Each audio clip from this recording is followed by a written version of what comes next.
दशपल्ला गोष्ठी स्वास्थ्य केन्द्र में रोगी को मिली बासी खाद्य जहां नहीं असंतोष व्यक्त कर रोगी और अटेंडांट दशपल्लार एक स्वयं सहायक गोष्ठी को स्वास्थ्य केन्द्र में खाद्य प्रदान करने अनुमति मिली तेबे रोगी को दि जाइथिबा खाद्य निम्न मानर थिबा रोगी माने अभियोग करछन्ति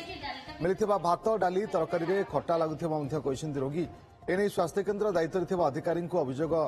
करा जायछि। स्वास्थ्य केन्द्र अधिकारी संदीप स्वाई कहिसन्ति खाद्य जदि बासी होता है तेबे उक्त एसएचजी ग्रुप उपरे दृढ़ कार्यानुष्ठान ग्रहण करा जिवो।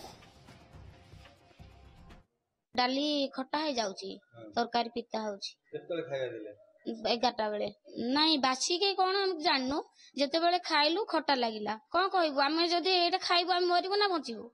रोगी मान को भल जिनस दिया जाए आ एमती फोपाड़ीबू खाइबा को दे फोपाड़ीबू